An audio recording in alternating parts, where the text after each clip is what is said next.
comment il va faire bien docteur Angabo CEDEAO là mais Mali be CEDEAO de la wa jamana min koko abika jamana dien be faga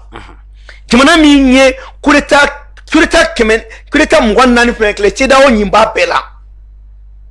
o jama o groupement mi o fo e be ta do kono togodi groupement koko mogo bi ka du kolo la ani ete mogo bi ni de la mogo min ko kati la ko don o bolo be mogo min bolo ko ke ete la jawama e be mko o ko gani maleka boy o kuma na wutera malion na de wa munekera ngai tika folo de ke o tika fo malion de ko la ko anga tani safe o kuma na malion ko kuma tarami malion de ko kalo wo ka tabla sandurla CEDEAO min te fe kam Mali anyena jamana mi CEDEAO ni Franci mi ni kureta bella be jamana mi ngama ko fo jamana ko ka ba e bi tamu ino je kulula non tiens la monte à to CEDEAO là ini go kanya créer mais o rebe kan kele o rebe ka saria ere ko Mali c'est-à-dire priorité Mali retino Mali kan ga CEDEAO le bogo jinnin kan achuka protocole additionnel 1993 mimo ko jamana chika na tache jamana denoma ko CEDEAO kan aga jamana bela kana ni CEDEAO rebe ka ta o jamana do attaquer du tiens la ngacha arabo hakilima et puis qui tola il frappe nyogo CEDEAO ere tira kan ga nyogo sauver kan ga frafina ka ben ani munu ba kono ko bara sabati e boy tola kata Franci ka kuma na me ka barake ni oyi fo Franci président atla ka fo dien benyana mbu wele ka ni funyana ibi ka fo kibe démocratie min la fata mo munu yere bo ko la fata olu yere coup d'état constitutionnel ko ka jamana la mais c'est à dire feno de do ame min fo asimiya na dron abe malé la me chum na ka malla maka bo CEDEAO la ko mo ko be na nige kala ka kuma sama ani CEDEAO che abe tiba la c'est lebu de ma CEDEAO te na fa fo nya Mali amma d'abord ere kan la fiare wo tanga ere fe donc o ko entre parenthèses ko yana ngata nya fe attends wana au fond de les manipulations des organisations internationales par la France contre le Mali Francika kata bien bela murti wala saka Mali bla dama ni jamana bla dama ba kachiko jamana te free jamana be free fo position fa Mali atannana galon tige Francina ka media RFI France 24 Wagner biyane ni mo tansara mo binani o de be sa kuma langolo be jamana in free bo de ta kodo bala o be kun dabora jamana fili kama wala saka banfla fulan do malen kuna kan jawuli o de sien fe we fe no sigisenga ibe malen ni munu ye ka to ka kuma langolo fo tranchoma a bebe kata warde mine krefe iti yere to yere ma oui facila ngana ngana chila I woro dugu modugu I moka ni fa woro la dugu mina to kele min ko e ma ko abe fe kibla jonya la 100 to mi e moke mara 100 to mi ko farafin te foye e ka kla ko ka baraka I fa dula ka farolu ka kika jamana ka meni jasile ate jon bake o de kama na e ngomwe ka be ka Mali doya ka Mali labla ma jasile ne do aka na doro me do ala kanu jabi parce que ko sabado na tie shisoro abe malo sigatola na ni ama malo ate shisoro wa no shima nyala be sasa ko jugudo la parce que abe ka jamana dim pede muga mugo tono de quoi wala me di gouvernement na yoro la on ne ba nga wardo justice la justice est un poste régalien jamana dim be ka nga kontani ka justice ina fo be kontani ka armée chomi ina fo be kontani ka nafa soro sira e chomi olu be jamana o jamana kono mo manga kulone ko jamana la ko jamana do ka justice kilento c'est pas normal jibe te ki bla ko bela me ka kuma fo kuma be jamana don bo wakli ka jamana free minorité tema ko ngoy coup d'état di mais ni kiere do ite ko fo mais Mali be ro jmena ko kiebe te keneka donc média mensonge ana kerfe mo munun be ire dabal be ban radio do be Mali billahi ani tele do be luka juguni RFI Malla radio do ni tele do non ka juguni RFI mais ne ta don bon akayin quoi ne koni fomba président ma e koni ito fo ne ga jamana ka ita fo fan RFI ite kinye jamana chie ko be mo do toy ka jamana doya oti Francis gilet mun bora gilet jaune mo ma ba mo wan fla de bubulo kasolay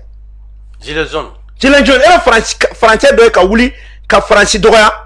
abe nyemo de doya oui walo nyemo fina ka tsara do de kono et puis anti démocratie là hein on est dans un régime exceptionnel oui on n'est pas en démocratie mais comment on est de ka kololo ka na démocratie est tien démocratie te tien tanduruna la confirmation des chefs d'état de la CEDEAO de l'existence d'une société privée et la préparation de la force en attente de la CEDEAO CEDEAO est ka galonté ko Wagner be malla ka klaka ou ka militaire ou labin ko kana Mali attaquer déstabilisation de do parce que nanga trasute ma jajolé on va voir comment avec un fangabla boni fangabla ni contexte la John Bata non tiens là bébé ay ta John Bata amano fabe munu mega ko ka fangabla fabe shi odola kani jo kibata Aïe. Afoki akorobo non ici be bon okoro mi ote guerre civile guerre civile na fati memba donc okoro be fe ka nga jamana chi Mali côté quoi mais Mali ka nyagami Aten worona Français Emmanuel Macron le 17 février abora yere ma ko boko uni Mali ka je bana pew ko kalo woro ko boke ibo koro don be kalo woro nkede pour que ka coup d'état la be Mali kama pour que sira la blague ko reke parce que tu as fait la tato tu as fait kata ordre violation do fene atani chekina oye ukun atimi weleli munke ko aka ta ku ka nyogoyi akun dabora de ni atimi tara wa faka c'est donc ka jala jeba min fura fo min kera Samuel dollar o kele ne kumina ke atimina ore kan ba fo yana ni mogo ya wula kera makita la kera fe akana ta roji tananga chekimbe pone makuluba nola ay no kulu koni nyanga chale ta roshi e bena ale soro no akana ta mogo cha kuma la na akedron ayake Mali bela parce que atimi ko teble Mali ko de do kan konotona CEDEAO kiban ako ka démocratie cour de justice le moi ko kay tara munta kama en kaya bla ko kutabla akunye mi eba don ka Mali to tinti la noko kono kan tinti la noko kono ngana teka bwala okunte tan kono to mugana bang mondial ka Mali suspend kika demain suspend Mali an bang mondial kinyado ni mate ko ka juru sara uba minga sara de do akanga ke mais muya c'est ama sanction mais ala ini muyi investisseur katike Mali la pe kutuna ble gani malen billahi mi ka plateau kan na gouvernement jabi nugo foma na ni partenaire mena ni partenaire pétrole tere gazi tere ou mo be fenfe la mena naif ate bo français ate bo États-Unis docteur au partenaire ou be bolo bi be sika na ni mu nye jamana non o kan no na be sa o te o me CEDEAO be ka koro la be Mali kama o be ka koro la be Mali kama CEDEAO ibo don we ro mi nga kota na ibo don le 20 mai aji wallahi gani nunu ne tara réunion ke ko kum chugoya masoro Mali la sanction tika nafanya ko tita Mali ka opérateur économique ani homme d'affaires kuna fere yini o do la tita ka fere ngi ko jimana be ni chugo mina ko ni jimana be ni chugo la ko ni beka la ko ni ka be ni na kli ko homme d'affaires ni opérateur économique debe ou deme duma ko do ko no lu fere yini ko lu do mu nga ko lu la ko lu la ne ko atokera mu docteur ni révélation bare ni kera le 20 mai amen kalomina le 20 ou ka réunion do la Comme que Maroc ni Tunisie bla a contribution pour que quand anto choron ka fiente ana mais au gouvernement kele ne ba la kebe ta négociation ke ça n'est pas le ban quoi il que mon fond oui docteur ni révélation ni le 20 ni kera le 20 mai encore ni kala le 20 encore de bien le combien bien le 23 bien le 23 le 20 mai réunion la kale le fleni Mali homme d'affaires munu meka transition demain ani Mali opérateur kunu munu meka transition demain ko ka fere kolula ko le beka doni wari wa kwali la Guinée mo do fene bala ko bina fere kolu fene o pati ko lu fene beka Mali demain no ba feka Mali ko re de bansan ko mais nous nga traité Mali la sa nous nga trabe Mali o mo be Mali na folo de la ani France ka jeso Mali ko ka ban non mais ko mo be Mali de la gandi ne o de fe na sa foire de be no Mali te tega maka to jamana ala e fem pedi Mali ma ala e clé di ama clé mi se ka ko be nya Mali tile bɛ se ka fɛn caman fɛn bɛɛ ala ye dugukolo d'a ma a b'an balo an mago tɛ jɔ mɔgɔ si ka balo la ala ye ji d'a ma fleuve Niger fleuve Sénégal ala sɔn don a bɛ fɛn bɛɛ ɲɛ Mali ye hali n'a ma ko wɛrɛ kɛ ala ye dugujukɔrɔ fɛn di an ma sanu ni fɛnw a bɛ Mali bɔ nɔgɔ la ni fɛn bɛɛ ala ye kodɔn ani namu k'o di Mali ma Mali bɛ bɔ nin bɛɛ la wariya de don gani Malien ala ma Mali da sɛgɛnbagatɔya kama k'a fɔ ko Mali ye sɛgɛnbagatɔya ko ala den foyi tɛ ala tɛrɛ ala ye fɛn bɛɛ d'a ma an dɛsɛlen de don e bɛ se ka dɛsɛ cogo di Amérique filɛ n'a ganna o tɛ wari dɔ dilan ka du yɛrɛ ma Faransi filɛ n'a ganna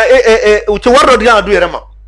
La Guinée n'a ganna o tɛ wari dɔ dilan ka du yɛrɛ ma n'a ma sigi cogo di ko fantanya banna mɔgɔw bɛ gɛrɛwuya la ka tila ka n'an jɔ ko ala y'o kɛ ala foyi ma kɛ dugujukɔrɔ fɛn b'i bolo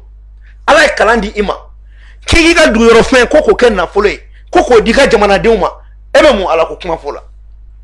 o ye ala tɔgɔ tiɲɛ de non ala ye fɛn bɛɛ k'an ye ala ye fɛn bɛɛ k'an ye mais gani Malien bɛ min fɔ Malien ye bi wallahi an bɛ kɛlɛ min kɔnɔ nin ye ko wɛrɛ bɛ nin kɛlɛ in kɔnɔ min ka jugu ni nin bɛɛ ye parce que Mali tatɔ filɛ sira min kan hali u kun ka diɲɛ lahawla manamana kuntan ninnu min ye a ka hakɛ to cɛw ka cɛw kanu musow ka musow kanu o projet min bɛ ka tiɲɛ o bɛɛ de bɛ ninnu ka calcul la parce que o tɛna kɛ Mali dugukolo la yan bilen oui o bɛ dimi b'u la tubabuw la non a tɛna ɲɛ o parce que Mali bɛna lajɛ sisan ko min bɛ bɛn ale taabolo ma depuis Asimi y'a bɔ a da ko fanga ka segin dugutigiw ma ko conseil traditionnel ka sigi ni assise nationale y'a valider u siranna parce que dugutigi si to yɛrɛ ma k'e bɛ to i ka dugu kɔnɔ ko cɛw ka cɛw kanu ninnu dun bɛ nin loi kɛ u ka dugu dɔw kɔnɔ i ka hakɛ to hali dɔw bɛ bagan ɲini a bɛ se ka na mun de fɔ anw ɲɛna mara la diɲɛ kɔnɔ ninnu bɛ mun de éducation di anw ma sa donc an bɛ taa ɲɛ mugan kelen na mugan ni kelen na fagali jugu min kɛra Mauritanie a kun dabɔra a kama de ka armée malienne tɔgɔ tiɲɛ wala kɛ Mauritanie fana k'i ban ko Mali ka kɔɔri tɛ tɛmɛ foyi tɛ tɛmɛ o la an bɛ fiɲɛ bɛ tigɛ an na tuguni foyi tɛ sɔrɔ fanga bɛ firi ko Mauritanie dɔw fara Mali frontière la mais dɔw yɛrɛ porokotora fagali la fɛnɛ minnu député min ko tiɲɛ tɛ o kun bɛ n'o faga o porokotora saya la mugan ni filanan o ye G5 Sahel ye wura min bɛ yen sisan wura de bɛ yen Tchad kɛra masakɛ dugu de ye wura sara a den nana nɔ la Mahamat Déby Macron yɛrɛ k'olu ye démocrate ye e yɛrɛ taara wura den introniser k'o kɛ wura ye o min bɛ yen G5 Sahel G5 Sahel fɛnɛ ale tun bɛ fɛ ka G5 Sahel de ta k'i ban ka fanga di Assimi ma ka G5 Sahel kɛ minɛn dɔ ye ka Mali firi force en attente coup d'état min tɛmɛna u tun bɛ fɛ k'u profiter G5 Sahel de fɛ ka na coup d'état kɛ Mali la parce que ni Assimi tun ma bɔ G5 Sahel la sisan espace dɔ bɛ Mali la a bɛ f'o ma ko espace G5 Sahel Tchit b'o la Boni b'o la u tun bɛ don o de fɛ ka occupation kɛ k'an ka fɛn bɛɛ détruire Faransi mana na to i tɛ se ka kɛlɛ parce que e m'a can depuis Assimi ko k'a t'a la ale de bɛna ko Assimi ka don a la ne ko Tchad président est-ce que ale b'a dɔn ko mɔgɔ min ye Assimi ye a t'a dɔn a b'a kɔnɔ ko Assimi kelen de don wa n ko Assimi ni a ka politique kɛlɛkɛlaw de don an fana bɛ Assimi kɛrɛfɛ o an b'a ɲɛfɔ a ɲɛna o e ma fɛɛrɛ min kɛ anw bɔlen sisan an bɔlen i ka plan tiɲɛni i b'a dɔn sisan ko i bilar'i yɛrɛ ma n bɛ min f'i ɲɛna G5 Sahel armée tɛ yen min bɛ Mali armée bɔ donc e bolo G5 Sahel la an man kan tɛ segin a la tuguni wa i b'a na mun de fɔ G5 Sahel ye ko G5 Sahel ye Faransi ku fankelen dɔ de ye G5 ye donc k'u bɛ deli la o bɛ deli la non mun deli a ka don n'a Assimi donna bilayi o kɔrɔ k'a ye Mali di ɲangata de ma a bɛ don ka taa mun de kɛ so docteur o bɛ deli la dɛ a b'a f'u ɲɛna n'an bɛ don aw jamana fɛn bɛ yen aw bɛɛ ni Irisi bɛ pacte signé k'a ka doni a b'o de condition poser komi anw ni Irisiw de bɛ bolo di ɲɔgɔn ma la sisan n'aw bɛ sɔn an bɛ segin G5 Sahel la Faransi bɛ bɔ G5 Sahel ko kuma na pewu an bɛɛ ka partenaire privilégié bɛ kɛ Irisi ye et puis n'a donna o kumana ale bɛna Irisiw ka renseignement ta ka di ninnu ma a ma nɔgɔn dɛ a bɛ sɔn compliqué mais n ko renseignement ko de don ani minɛn ko de don an mana to G5 Sahel la nin dɔw bɛna k'u nana baara la u bɛ Irisiw ka matériel dɔ tiɲɛ ka taa di Faransi ma Faransi fana k'o lajɛ k'o ɲɔgɔn ladege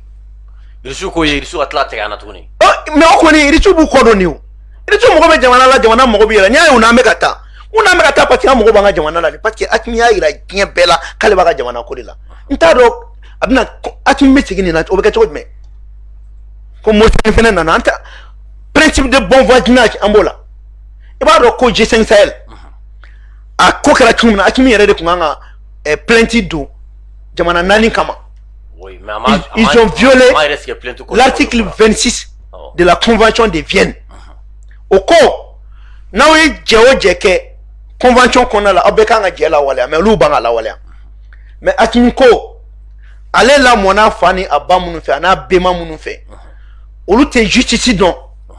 Olu be mun don. No ye Moribo Ketaouye. No ye Samourouye. Olu be min don, we ben farafina ka keleyan. O de kama atimi boala. Mais a tout wele fangala. Parce que i balma ni ya wele fangala, ya otkele nyokona.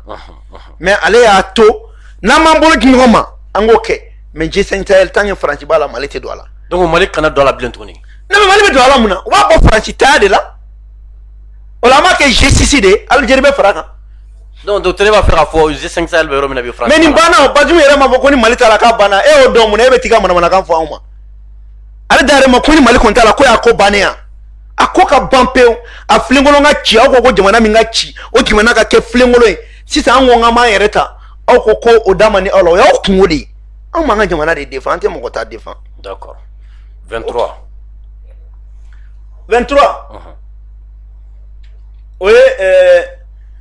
Malika espace aérien mi ni o chien ka tia fo biduru Franci a d'abord kamare ka espionnage ni escroquerie de ke ka nga fɛnw lajɛ ka nga fɛnw détruire ka nga position di rebelle ma ko do Mali kono dɔrɔn ka Mali filingolon ci ka ko ban soit Anton en défend ton ke manga non a d'abord kama no kɛra Mali bɛ kɛ cogo di atimi me fanga bila jan mata guerre civile mwana na laban na laban o ma kɛ kɔta ina coup d'état min kɛra wallahi wa coup d'état min kɛra politique mɔgɔ dɔw b'a la dɛ a ko bɛ sɛgɛsɛgɛli la o politique mɔgɔ dɔw b'a la donc i bɛna ye o ko tɛ sen na politique mɔgɔw b'a la administration baarakɛlaw b'a la activistes fɛnɛ b'a la mais i bɛna ye o a bɛ kɔnɔ ko bana wa nin coup d'état in labɛnna depuis Côte d'Ivoire fo ka na se Mali la depuis forte d'attente de la CEDEAO a bɛɛ bɛ yen o traciw bɛ yen o mais diɲɛ ni Malien k'e yɛrɛ ka plateau kelen kan yan e ne ka émission laban ne y'a f'i ɲɛna n ko coup d'état bɛ ka labɛn Mali kama i y'a fɔ plateau in sanfɛ n ko forte d'attente bɛ k'a labɛn n ko a ko bɛ bɔ Côte d'Ivoire ka tɛmɛ Niger fɛ non i y'a fɔ plateau in sanfɛ ne y'a f'i ɲɛna n k'a bɛ ka labɛn mais o y'a sɔrɔ coup d'état dɔ min kan ka bɔ Niger o déjouera bon ni min filɛ nin ye o de y'a kɛ caman bɛna f'i ɲɛna a o bɛ k'a fɔ coup d'état don est ce que coup d'état don o bɛɛ kun ye ka suruku feere mɔgɔw ma quoi mɔgɔ k'a fɔ ko non foyi tɛ yen militaires bɔra u yɛrɛ ma de u ko nin bɛ yen nɔ donc Gani Malien n bɛna min f'i ɲɛna ni de y'a réalité ye wa n'a ye n ja hali n bɛ se ka dɔ wɛrɛ fara kan mais docteur e hakilina nin bɛɛ ye cogo di ka se ka nin bɛɛ sanse ta mɔgɔ ɲinɛnen ninnu ko mɔgɔ ma nin dɔw jateminɛ e hakilina sera ka nin mɔgɔ nin bɛɛ cogo di effectivement ni analyse kɛ i b'a dɔn k'a fɔ nin bɛɛ tun bɛ se ka kɛ sababu ye ka jamana in déstabiliser e hakilina ye ninnu ye cogo di docteur ta i ɲɛ bɛ nin tentative fɛn fɛn la a kelen o kelen n'a bɔra Asimi ka assassinat la a kelen o kelen Korema ye solution di a bɛɛ la an kumana bɛɛ kan ka solution di mun bɛ nin éviter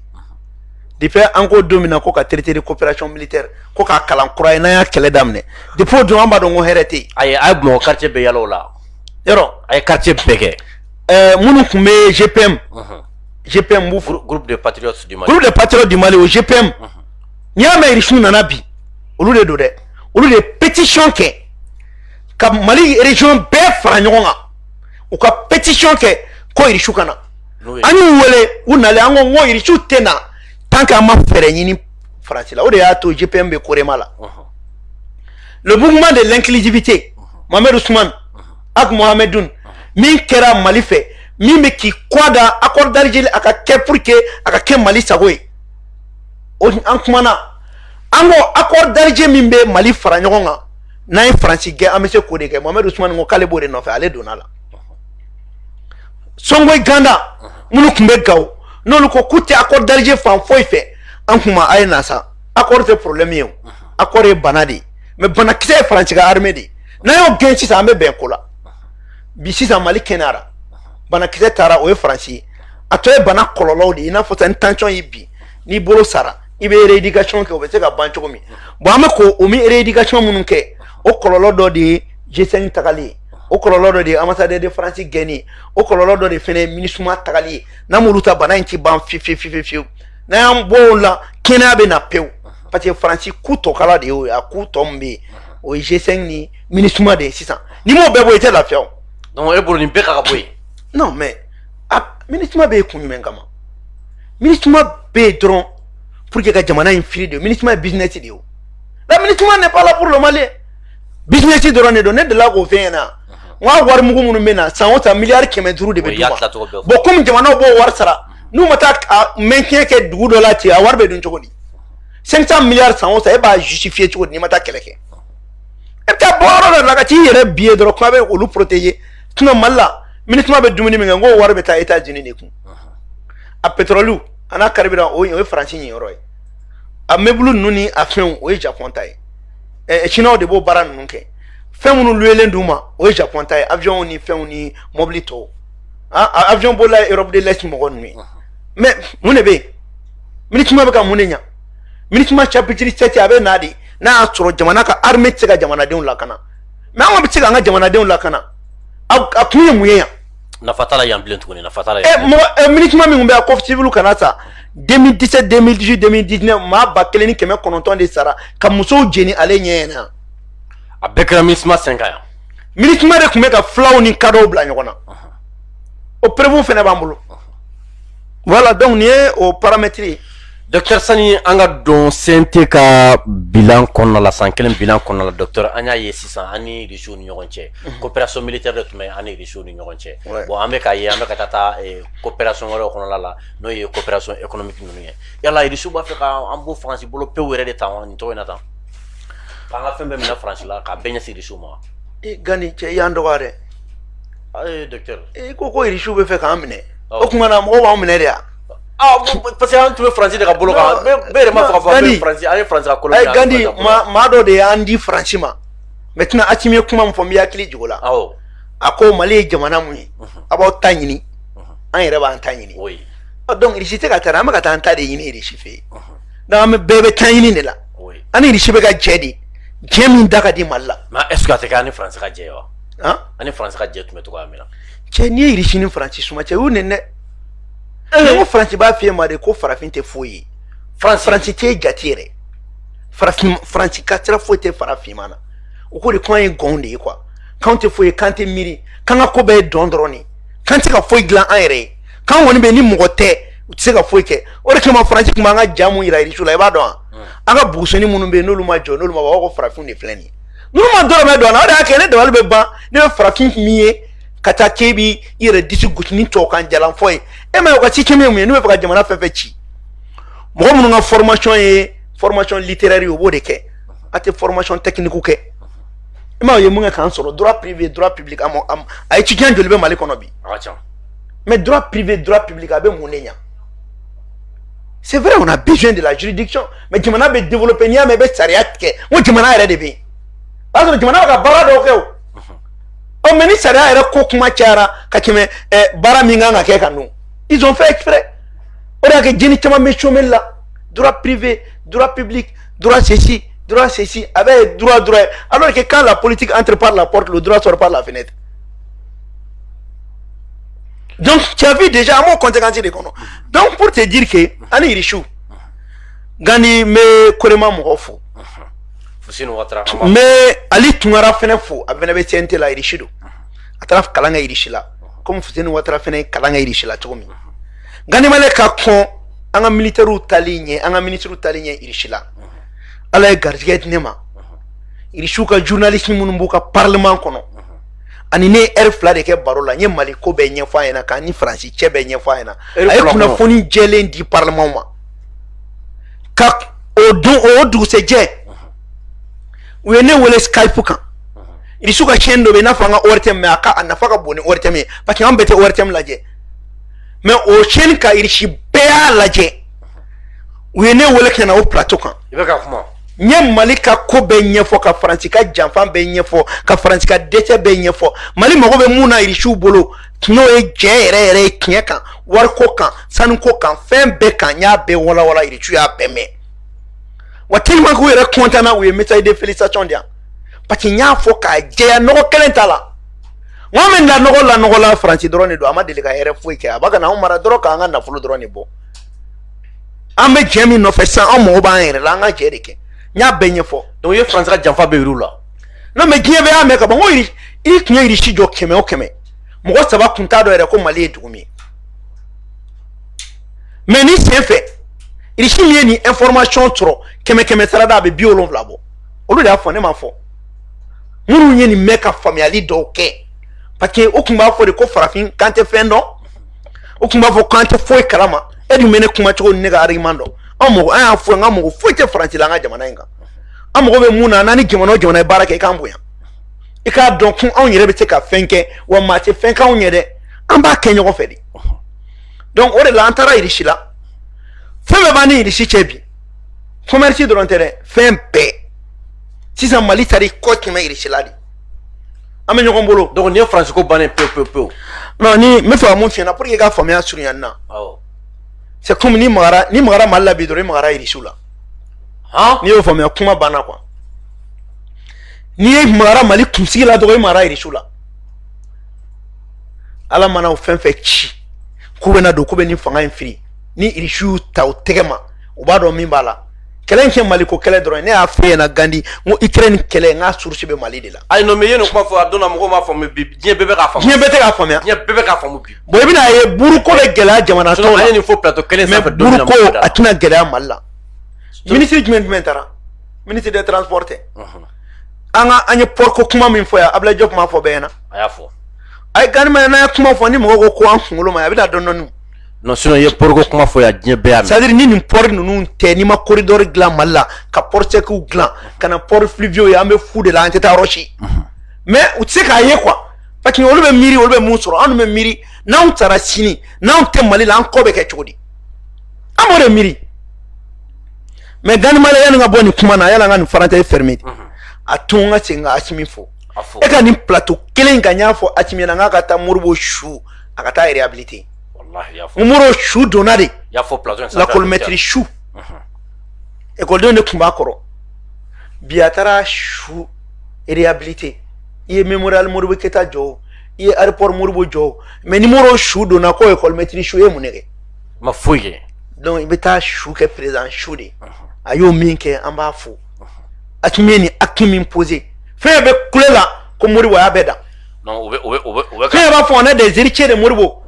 n tɛna tɛ denmisɛnnin na mɔgɔ ma dɛ a cɛkɔrɔba mɔgɔ yɛrɛ Asimi taara k'u bɛɛ da parce que u ye chance sɔrɔ ka jamana mara mais o kun kan ka Moribo kunna wolo o ma kunna wolo o kɛra u ye chance sɔrɔ ka jamana in mara yan k'u disi gosi ni Moribo tɔgɔ ye u ye chance sɔrɔ ka don assemblée kɔnɔ u ma nin proposer u ye chance sɔrɔ ka kɛ ministre ye u ma se ka nin kɛ mais u taara mun kɛ diɲɛ bɛ mun ye dɔrɔn mémorial Moribo Keyita dɛ aéroport Moribo Keyita tɔgɔ fu tɛ ani Moribo Keyita su yɛrɛ ni o ma don ba la e ye mun de k'a ye ma foyi k'a ye i fa su ni ma se ka duwawu min k'o ye n'i taara bugu dɔ jɔ ko i fa ja filɛ e ye mun de kɛ foyi donc n bɛ fɛ k'o fɔ yanni an ka don CNT ta in kɔnɔ docteur an b'i fo i ka cɛsiri la an b'a fo son excellence colonel Asimi Goyita jamana kɔnɔdenw ka foli ni tanuni ni waliɲumandɔn bɛ a ye ala yɛrɛ de ye Asimi di Mali ma ka Mali bɔ Faransi ka jɔnya la an b'a fɔ bi Mali dɔrɔn tɛ Afrique bi Asimi kelen don c'est à dire référence ye bi Afrique bɛɛ bolo Afrique dɔrɔn bɔra diɲɛ bɛɛ bɛ ka Asimi ye bi k'a fɔ vraiment référence de dɔn diɲɛ fantan ani naani bɛɛ lajɛlen bɛ k'a ye bi k'a fɔ farafin dɔ sɔnna ka se ka nin kɛ ka k'a ka jamana fɛ tan kabako ko dan don docteur Abubakar Sidiki Fɔnba ni an bɔra o yɔrɔ la 24 mai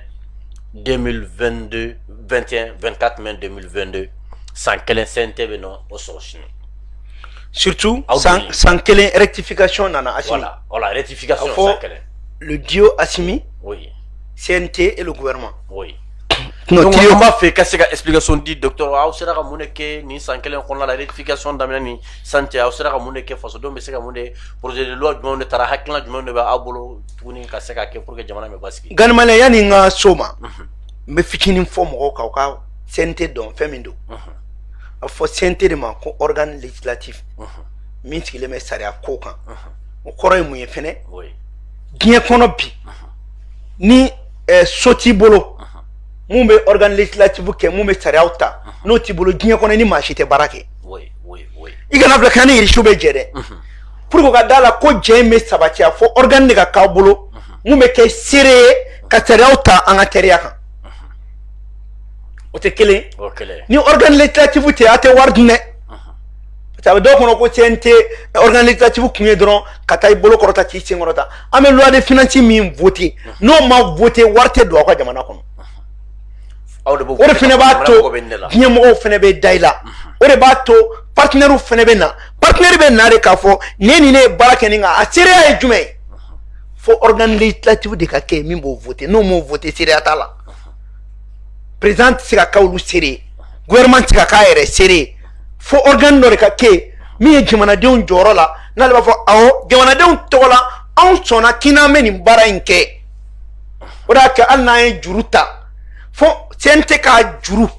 ka ratifier ka fo kun an sona ka juru do malila kerengere ne ala ta me feno fiena o dona ma fo ko union européenne ni en ministre des affaires étrangères ko bina milliard bis wani fladi mali ma tant que on m'embolo no blala tetanye ate do bala a wartena atina fo sente ka ratifier dona mete do kesula tant que fanga ratifier o mi fleni fe on na ko na milliard bis wani flamindi effet d'annonce drone do tay sen fe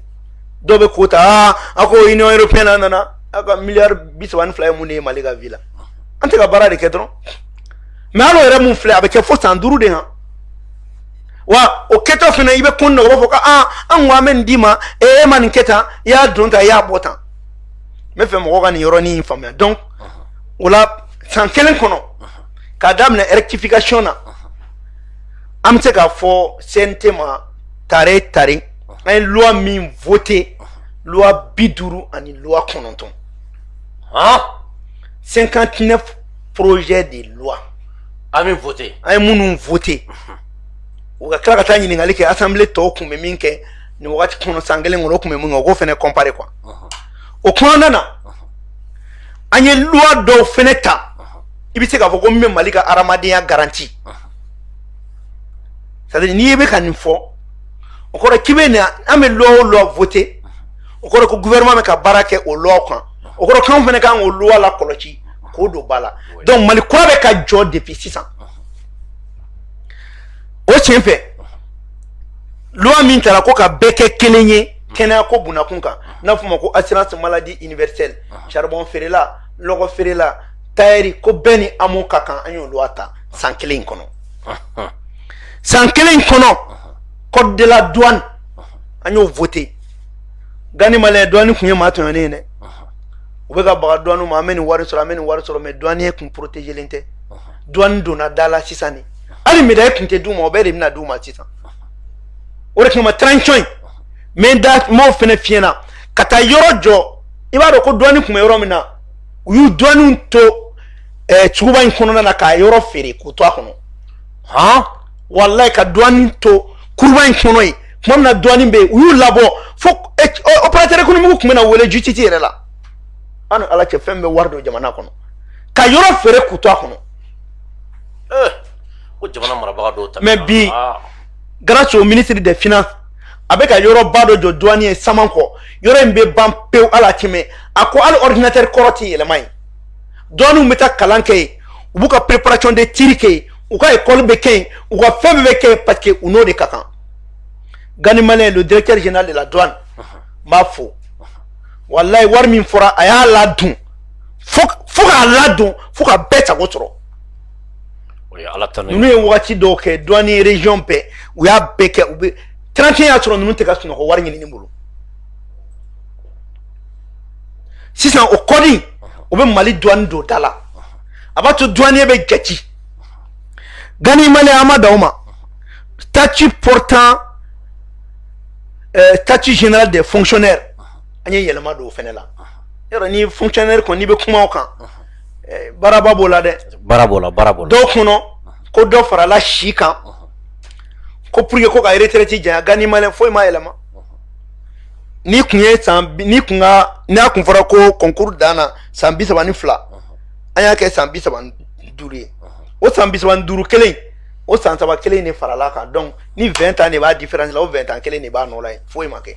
a kunye ka mo do permettre ko te ka fonction ne da concours ke ka soro o shima se euro dollar parce que en réalité kalan chaman ke ante bara chaman ke yelema do no la loi d'orientation sur l'éducation curriculum mun ban fe ka yelema do anga kalana do ere ba ngwa jimana nkuna an bɛ kalan kɛ ni kalanbolo min ye u b'u yɛrɛ sago de kɛ o tɛ Mali ta kɛ an y'o loi fɛnɛ ta la loi portant statut des fonctionnaires de la police ka polisi fɛnɛ don da la polisi bɛ baara minnu kɛ k'a baara kɛɲɛ k'u ka garadiw labɛn u bɛ min nɔfɛ k'a d'u ma n Mali kura bɛ jɔ ni nin n'a ɲɔgɔnnaw de Mali polisiw n ko ninnu mɛ min fiyɛna dɔ non poli gansan tɛ dɛ Mali polisiw bɛ baara min na fɛn o fɛn kɛra Mali in kɔnɔ yan mɔgɔ taara mɔgɔ ka da kari ka taa mɔgɔ ka bangi da kari ka nin kɛ a bɛɛ minɛ n'a ci ma to yen mais kuma dɔw la de an b'a ye dɔw bɛ minɛ an b'olu ye bɔlɔn fɛ ko jugement dɔ kɛra an t'o de faamuya mais hakili an bɛna fu siri o dɔw la e bɛ taa minɛ marifa b'i bolo o marifa minɛnen e bolo polisiw bɛ e minɛ i kan ka san 10 kɛ kaso la min na san 1 dɔrɔn e bɛ bila o kɔfɛ la loi portant création de l'école de guerre ça de y'a yira o don na école de guerre ko in mɔgɔ tun t'a dɔn ko tun bɛ se ka kɛ Mali la yan mais min fiɲɛ na n ka bɛ Mali kura de la n'i bɛ Mali kura kɛ i bɛ baara kuraw de kɛ i bɛ taaɲɛ de kɛ nin ye Mali bɔlen armée de répression de la nin ye Mali kɛlen armée de guerre de armée professionnelle héroïque et historique u b'u ka guerre kalan o guerre kalan parce que fɔlɔ la u tun bɛ mɔgɔw bila ka taa yɔrɔ la min bɔra Chine min bɔra Allemagne min bɔra yan i b'a sɔrɔ a ci ka faamuyali tɛ kelen ye u bɛ tila ka na tuguni ko k'a harmoniser yani an k'o kɛ an ka kalan kelen kɛ dɔrɔn donc sisan kɔni a bɛ Mali la yan sisan an yɛrɛ fɛ yan non mais min fiɲɛ na l'armée malienne la cɛ i ɲɛ bɛ nin caman na sanfɛ ninnu tun bɛ duguma de koyi wallahi i b'a daminɛ armée de terre les chefs d'état major a fɛn fɛn tun bɛ a bɛɛ ye dugumana kɛ yan'u ka yɛlɛ Élysée Dako min bɛ yen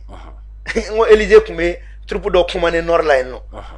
f'a ye sɛnɛw bɛɛ kɛ yen yɔrɔ Asimi kɔni ko tɛ yɔrɔ général Umaru Jara kɔni tɛ général Boy Jara kɔni tɛ Félix Diallo ninnu olu kɔni tɛ ninnu fɛn fɛn filɛ nin bɛɛ taara terrain kan de ka terrain kɛ k'a dɔn ka théâtre d'opération créer n'o mun farati Mali ɲɔgɔn tɛ sous région in na bilen dɛ i farati ka na k'i bɛ ka kulonkɛ an bɛ npogo don i la et puis o kɔnɔna na n b'a f'i ɲɛna bi chaîne de commandement armée la non nickel foyi tɛ yen discipline totale i y'a kɛ i bɛ gɛn i minɛna i bɛ renvoyer an bɛ yɔrɔ min na sisan non mais kulonkɛ t'a la bilen o n'i fa y'i bila jogo de la n'i minɛna suɲɛ na i bɛ gɛn de o o la e minnu minɛna kɔta in na Kayi ko sarasiw minnu taar'u yɛrɛ kɛ fɛnma bayɛlɛma ye a bɛ bɔ min na i b'a ye o wa justice militaire u nana ni loi kura ye pour que ka justice militaire tɔ don ba la mɔgɔ si tɛ droit de l'homme fɔ anw ɲɛna n'o bɔra yen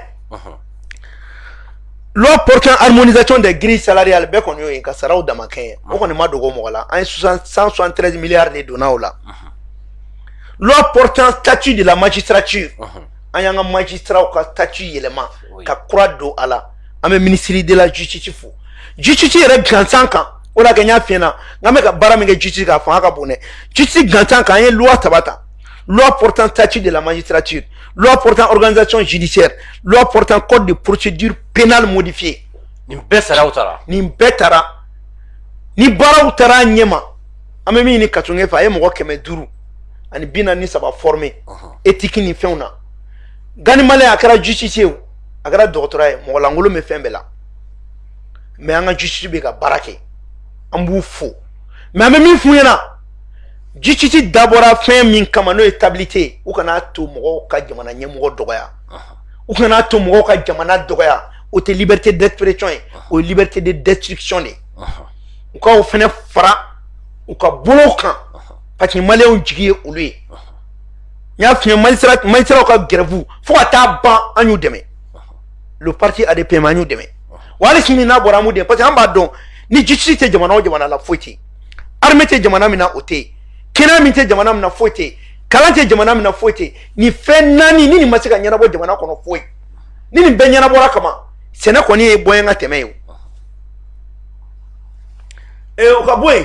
jamana kura bɛ jɔ ni fɛn fɔlɔ min o ye loi domaniale foncière ye dugukolo ko dugukolo ko ka loi dɔ ta min b'a ko jɛya pewu maa kelen tɛ dugukolo 2 sɔrɔ o loi in ye nin ka taa titiri kuntan bɔ mɔgɔw ka dugukolo kan ko titiri tɛ attaqué o tɛ tiɲɛ ye titiri bɛ attaqué bi n'a sɔrɔ cogo ma ɲɛ a bɛ attaqué k'a bɔ ci la ka tila ka na kɛ fɛnɛ titiri tɛ bɔ yɔrɔ wɛrɛ ci la ni dugutigi ma ɲininka nin loi in de y'o kɛ dugutigi bɛ ɲininka titiri bɛ bɔ yɔrɔ min na o kɛrɛfɛ mɔgɔw o bɛ ɲininka wa ni titiri bɔra o de la sa o y'a qualité mais nin loi in fɛnɛ de ko maliyɛn bɛɛ ni titiri ka kan dɔ mɛ o kana foyi minɛ titiri tɛ dugukolo kana minɛ n'i m'a minɛ a numéro ni na bɛ yen donc mal kura be joni odi no boray loi instituant le vérificateur général ñoo feneta vérificateur général ka bla ka minen kono aka yerema ora ka dama ka ta ka contrôler ke ka to atemenente mo la loi portant création des centres de perfectionnement préfectoral ka commandant kala pour que commandant ta kana ke ka taga bara wore ke muna ka bara te keli kala yoro saba daire lawla go be ke gaw nyoro ani san no bora loi de finance 2022 ñoo fiena ayanga loi minta anya voter malika soro drone do faransiga de metala États-Unis ga de metala mo ciga wartala fonkeno do be ga sara war mina bi amega war min di kuma tekima amega war min do fenfena bebe ka bo mali di kuma te ga bo mo cikun mo ka de metem mo ka wartala takim nu toro la malla o de be ga barake donc ama fuma autonomie budgétaire o yira la ko mali be ce koken no boray la charte de la transition agno fena voter de pour que Maliens tera kuma min fo ko kuma kan ke considération do ka seme ka do charte kono no e délai de 6 mois à 5 ans on est à voter albe avocat mo bano ani délai di kabon mena mu finyana cheda o al gouvernement me ka min fo chogal te ka fo ay ta kalum wanna na o déjà o chogal ta de o chogal ta billahi o chogal ta o te on kare ay min fo on m'a dit les chiffres fort. En codé, Mali transition be ban 6 mois à 5 ans. Mais au Konana, ni président Kourastira Kumamina peu. Katoroka fanga yele make transition be ban délai de vola. Mais en tant que non make. Non make faut tin. 50 to du frabe. Donc o mi ani chira ona na ko kalotani shaking akungode do. Même na mi fiena Malien nga mi famia. Ubeka ta mirina shufere Malien wa. Kata fodo kuina fokona ni chira o benala ta ko kalotani shaking. Ko chira o ba ka sanction wuli ka boy kalondo de. Chira o ya fo bena. Kale ka sanction be wuli graduellement di. C'est-à-dire amba signenta wuli folo. Mena awlaje na ye ninke me doni boy. Na ye ninke me doni boy. Na ma ninke menjo o wuli dia. Ayo te wuli dia. E mo mi yara ka coup d'état ke awla. Mo me ka force la benga na coup d'état ke awla. O ba di maka munke. C'est-à-dire akimiye courage minta.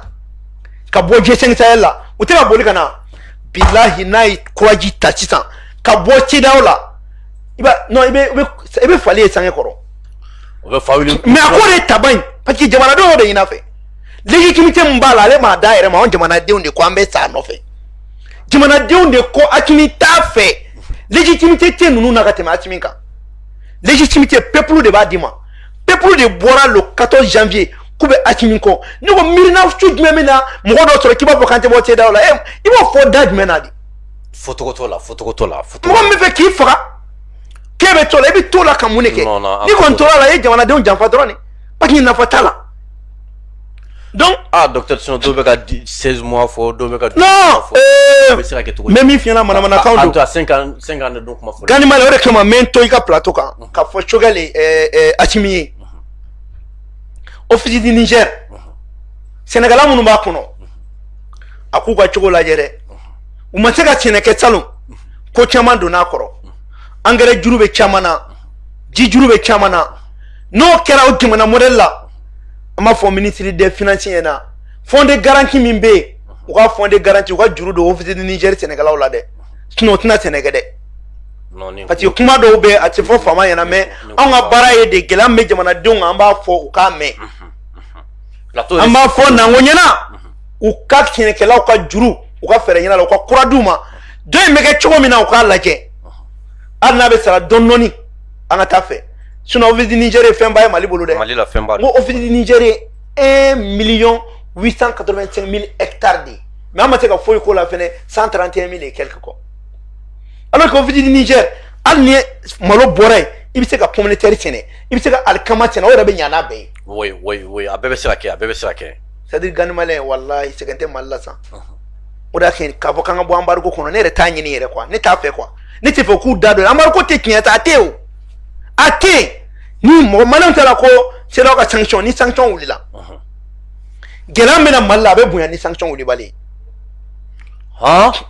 ma nyefine ne ba fa médecin si ça me embargo là gouvernement be fere beke pour que ale kina se ka kɔrɔbɔ oui cɛsiri fanga ka bon a b'i cɛsiri Oui. a bɛ nɔgɔya bɛɛ kɛ mais ni sanction bɔra yen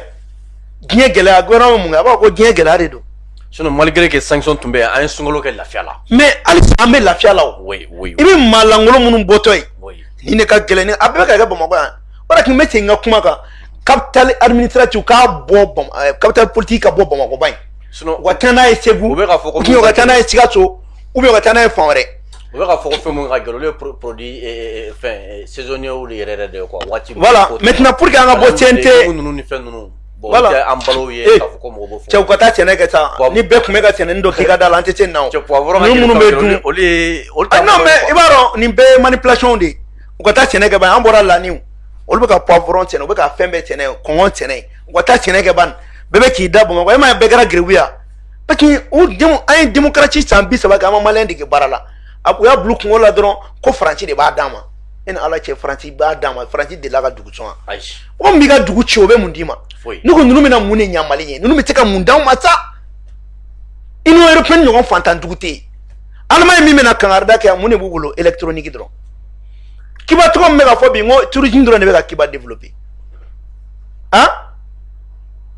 donc maintenant pour que ka CNT ta ko datugu n b'a fɔ sikasokaw ɲɛna ko kibaruya duman bɛ u tɔgɔ la sikaso sikaso ko projet de loi bɛ CNT la an fa n'an baw n'an kɔrɔ n'an dɔgɔw mun bɛna sikaso université créer o projet de loi o b'an bolo an bɛ n'o voter sikaso ka université créer ka université créer sikaso a université n'a a bɛ kɛ structure min bɛ k'a kɔnɔ o structure de filɛ nin ye école supérieure polytechnique de sikaso o bɛ don a kɔnɔ faculté des sciences agronomiques sɛnɛkɛla kan ani vétérinaire olu ka kalan o bɛ don a kɔnɔ faculté des sciences de la santé kɛnɛyako o bɛ don a kɔnɔ faculté des lettres mun ye ka kalan kɛ seko ni dɔnko ninnu kan art et sciences sociales o fana bɛ don a kɔnɔ flash bɛ taa sikasokaw fɛ yen donc ganimala i bɛna ye k'a fɔ sikaso mɔgɔ tɛna bɔ sikaso bilen k'e den bɛna kɔlɔbɛ kɛ mali la ani faculté des sciences et techniques o fana bɛ kɛ sikaso i den tɛna bɔ sikaso bilen ka na k'a bɛ na bamakɔ ganimala n k'an ma daminɛ tuma min na 2010 an tun bɛ 20 000 de la minnu bɛ passer bac la mais 2021 68 000 personnes maa ba 68 o de passera bac la nin ye sikaso université ta ye nin ye ala tanu ba ye nin ye bonne nouvelle ba fana ye o bɛ ka kɛ transition na sikaso dɔrɔn tɛ dɛ transition ko gawokaw fana ka université o fana projet de loi bɛ yen gawo o projet de loi fana master licence master et doctorat oui o bɛ kɛ minnu fana la o fana filɛ faculté des sciences et techniques o fana bɛ kɛ gawo i den tɛna bɔ gawo bilen k'a bɛna tigi tɔrɔkɔ kɛ an ka fatuw la yan ka na jogo dɔw ta jogo mun yɛrɛ t'a la o ye tare faculté d'agriculture d'élevage et de la pêche n delila ka nin de fɔ ne ma f'i ɲɛna n ko an bɛ se ka kidali ni gawo kɛ eldorado yan i y'a fɔ walahi i y'a fɔ émission kɔnɔ i y'a fɔ faculté de médecine humaine i b'a dɔn ko nin bɛna lafiya di sa nin bɛ lafiya di gawo ma Allahu akbar bon ne bɛ jamana développer quoi n ko mɔgɔw mago bɛ nin de la ninnu dɛsɛra nin de la ka taa université kuntanw créer ka taa fɛnw kɛ fɛn minnu nafa yɛrɛ tɛ jamana kan la faculté des sciences sociales humaines des arts et de la culture Askia Mohamed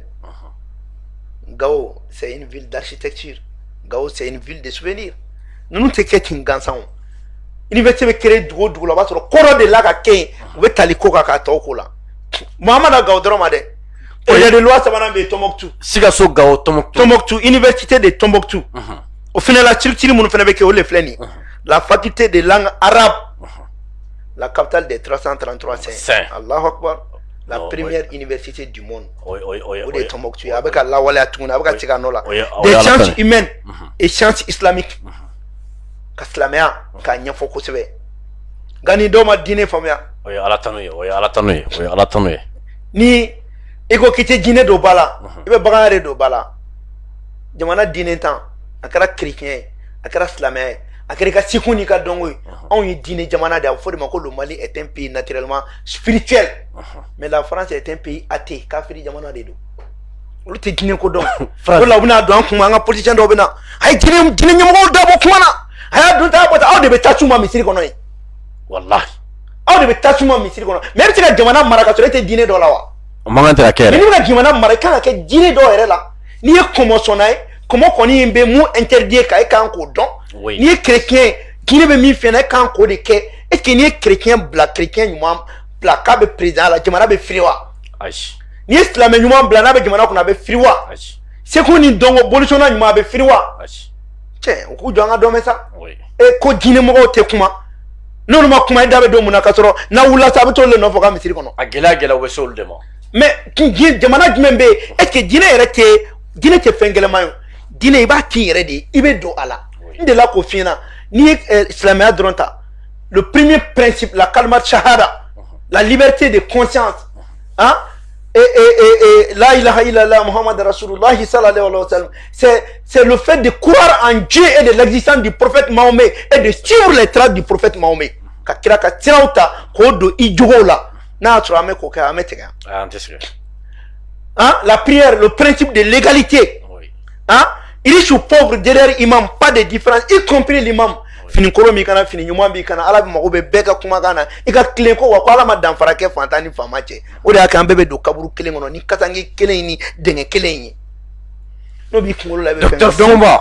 maintenant o de la université min bɛ Tombouctou tuguni structure min b'a kɔnɔ o ye la faculté des sciences et techniques humaines u ma dan o ma il y a aussi l'institut des arts et métiers traditionnels o bɛ kɛ min Tombouctou awɔ alhamdulillah l'institut aussi des hautes études et des recherches islamiques Ahmed Baba de Tombouctou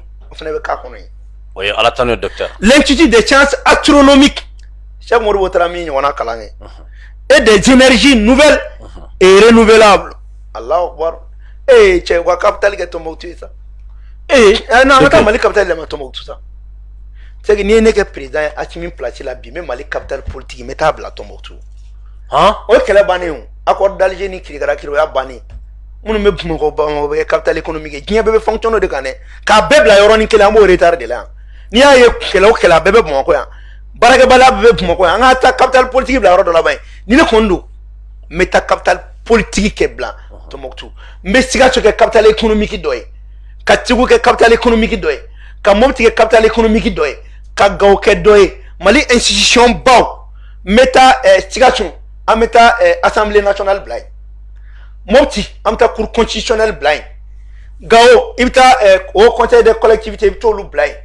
Kidal i bɛ taa le haut conseil des cultures i bɛ t'o bila yen organe unique de gestion t'o bila Kayi n'o bɛna fɛnkɛ minnu kɛ c'est très simple quoi o la i b'a ye jamana bɛɛ bɛ développer bɛɛ b'a ye région bɛ développer fɛnw bɛ développer donc voilà un peu nin loi de bɛ CNT la pour que mɔgɔw k'a dɔn d'accord docteur ko Mali kura min bɛ sen na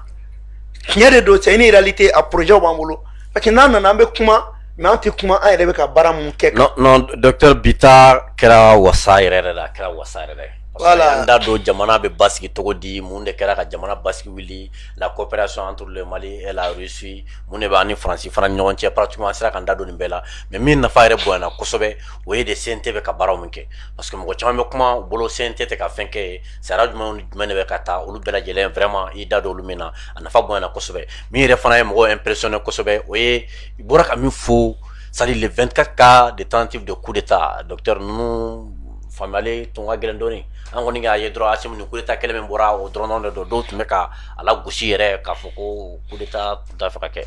n'a fɔra docteur sisan k'i ka nin bɛɛ lajɛlen conclure ani ka kuma kuncɛ kuma i bɛ jumɛn de fɔ fasodenw ye. n bɛ min conclure na n b'a fɔ Assimi ɲɛna loi électorale min bɛ CNT kɔnɔ a ka fɔ gouvernement ye k'u k'a sama ka bɔ k'a fɔ Maliki Jawo ɲɛna loi électorale a k'a bila kɛrɛfɛ. Ka bila kɛrɛfɛ mun na wallahi bilahi n'u y'a kɛ hɛrɛ t'a la quoi a man ɲi jamana ma a kɔrɔ ye ko an ye assise nationale an taara kɛ an ye jamanadenw janfa assise nationale y'a sɔrɔ loi électorale bɛ yen donc o de ka bɔ yen u ka wuli ka bɔ yen u ka baara fɔlɔ min kɛ o ye constitution kura de ye tant que constitution kura tɛ Mali bolo an bɛ fu de la an ka taa constitution kura in na fɔlɔ bani wa constitution kura a élection labɛn administration territoriale Ablaye Maga a k'a labɛn cour constitutionnelle min bɛ a ka to yen a ko o résultat proclamé seni ko kana k'a la yɛrɛ n'an y'o kɛ tuma min na an bɛ constitution kura mun sigi an bɛ organe unique de gestion kɛ a kɔnɔ d'accord o b'a to an bɛ bɔ la sinon n'i ye loi in ta e bɛ loi in a bɛ sinsin mun kan k'i b'a kɛ loi électorale ye parce que jan dɔ de bɛ loi ko in na n'a nana loi in ta k'a bɛ tɛmɛ cogo kelen de b'a la o ye loi in a fɔra ko ka cour constitutionnelle ka jɔyɔrɔ min minɛ a la i bɛ n'o to cour constitutionnelle bolo n'i y'o kɛ e jamana fili dɛ o man ka to cour constitutionnel bolo maliyɛnw de ye sɔnna nin ma depuis assise nationale la depuis tableau rond na donc n'o kɛra o y'a kɛlen CENI ye n'a kɛra CENI ye o ye janfan ye dɛ organe unique kan ka sigi de i n'a fɔ komi CEDEAO tɛ sariya bato CEDEAO ka article 3 o yɛrɛ de ko jamana o jamana i kan ka fɛn dɔ sigi min b'i ka élection organiser ni mɔgɔ tɛ siga don min na n'a fɔ ma ko organe neutre donc u k'a sama ka bila kɛrɛfɛ parce que base t'a la a base ye jumɛn ye an kan ka taa constitution kura de la o constitution kura an bɛ loi électorale de bɔ o la k'a sɛmɛ o constitution kan n'i ko k'i bɛ nin loi électorale kɛ i bɛna sɛmɛ constitution kɔrɔ kan ne y'a sɛmɛ constitution kɔrɔ kan e ye baara jumɛn ye d'accord parce que ni a bɛ kuma n'a ye partenaire ye a bɛ jamanadenw kunnafoni mais a bɛ ɲɔgɔn ladi inchallah ni ala sɔnna an bɛ émission spéciale donc n bɛ kuma min kun cɛ n b'a fɔ maliyɛnw ye ko an bɛɛ welelen don à la défense nationale du Mali Mali kalifalen de don an bɛɛ la bɛɛ kan k'i jɔyɔrɔ kɛ Mali ko la et puis an bɛ kɛlɛ min na bi nin kɛlɛ in hɛrɛ tɛ Asimi t'a dun ne Fɔnba t'a dun gouvernement t'a dun an denw de bɛ n'a dun k'a fɔ an politicien ɲɔgɔn ye an kana sɔn sini ma sinikɛnɛ ma an denw kana kɛ ka fara fara parce que n'an ma bɛn bi ne min ko k'e ye politicien ye k'e tɛ transition fɛ an ko kan an b'a fɛ sini ma an denw bɛna fɔ ko ninnu ye an faw kɛlɛ an kana sɔn k'o bila Mali ye Mali mago t'o la dɛ an k'an miiri kun don min na n'i tɛ tiɲɛ kan i ka sɔn o tiɲɛ ma i ka jamana lajɛ an kana an bɛ sɔrɔ ni min kɛ diɲɛ in kɔnɔ nin wagati la an ka bɔ a kɔnɔ Mali mago tɛ politique kɛlɛ la an bɛɛ de ye kelen ye ni min tɛ fa la i n'o bɛ ba la ou bien an bɛ ɲɔgɔn sɔrɔ jamana ou bien an bɛ ɲɔgɔn sɔrɔ fɛn dɔ la an kana kɛlɛ dɔ bila an denw ɲɛ an ka fili kɛlɛ o de kama Gani bɛ segin a kan k'a fɔ n k'an politique mɔgɔw an ka ɲɔgɔn wele an ka fara ɲɔgɔn kan an ka jɛ ka yafa deli jamanadenw fɛ ko an filila bi an filila sini minnu yɛrɛ fana ye jamana ka wari suɲɛ a ka taa u yɛrɛ déclarer a ka jamana ka wari di parce que o fana y'a dɔ ye o dɔw sirannen don ko Faransi u ye wari min bila Faransi ko n'u nana transition dɛmɛ ko Faransi bɛ na u kɛlɛ u ka taa déclarer ko ne ka nin wari bɛ Faransi u ka transition dɛmɛ an ka bɔ nin kɔnɔ n'u yɛrɛ y'a dɔn k'e ye nin wari bila Faransi e taara nin villa in jɔ parce que an ye mun de kɛ an taara villaw de jɔ Canada ka taa villaw jɔ fan fɛ des fonctionnaires de l'État ka jamana fili maintenant ni jamana bɛ jɔ e kana jɔrɔ wariko la ban ye t'i déclarer a dɔw la n'an y'an fara ɲɔgɔn kan jamana jɔ an damari cɛ de don jamana ka wari y'o sara kuma bɛ ban d'accord donc vraiment ka bɛɛ fo oui k'a fɔ jamana in bɛ yɔrɔ min a mago b'an bɛɛ la a mago tɛ nɛni na a mago tɛ fanɛni ban na ko n balimakɛ cɛman Ibɛri k'a kana sa parce que kuma min na parce que ale bɛ sɔngɔ da non a bɛ na olu bɛnbakɛ Kulubaliw de don Kulubali ni Fɔnba an ye sinankamaw de ye anw de jɛra ɲɔgɔn fɛ ka dugu caman sigi an bɛ baaraw kɛ ɲɔgɔn fɛ an ye baara kɛ an b'a kɛ an fa jamana kɔnɔ u ka na an ka faso in an ka baara ɲɔgɔn fɛ a kɔfɛ kuma ninnu u k'a to yen nafa t'a la parce que ni kumana kɔfɛ a nafa man bon u ka na an ka jamana in jɔ yan an ka na u ka na u bɛɛ ka fara an ka na fɔ maliyɛnw ɲɛna anw minnu ye politiki kɛ nin kɔnɔ tiɲɛ na a kun ka d'an ye a ka ɲa mais an dɛsɛra mais ninnu bɛ sira min kan nin de ye sira jɛlen ye an ka yafa deli jamanadenw fɛ an k'an bolo di ɲɔgɔn ma an ka fanga to maa bolo u k'a mara pour que an yɛrɛ b'a hɛrɛ sɔrɔ an denw b'a sɔrɔ an mɔdenw b'a sɔrɔ hakɛto bɛ na Tarala Mamadu. Merci beaucoup docteur Aboubacar Sidiki Fɔnba n b'i fo n b'a fɔ aw bɛɛ lajɛlen ye an ye son min joué émission daminɛ la yan an balimamuso dɔ de ka son kura dɔn son yɛrɛ a clip yɛrɛ ma labɛn fɔlɔ a tɔgɔ Awa Bako Jabate a y'a kanu ka nin son in da an ka colonel cɛ duuru in na n'o ye Asimu ye Sadio Kamara Malik Diaw Ismaïlu Wage fo ka taa se Modibo Kone ma ni colonel cɛ duuru a y'a kanu ka son da u la bon an ma sɔn ka son in bɛɛ lajɛlen jouer fɔlɔ k'a sabu kɛ son kura de dɔn a yɛrɛ y'a ci an ma bi ko an ka jouer fasodenw ka se k'a dɔn bɛɛ lajɛlen ni i jɔyɔrɔ de dɔn an balimamuso yɛrɛ Awa Bako Jabate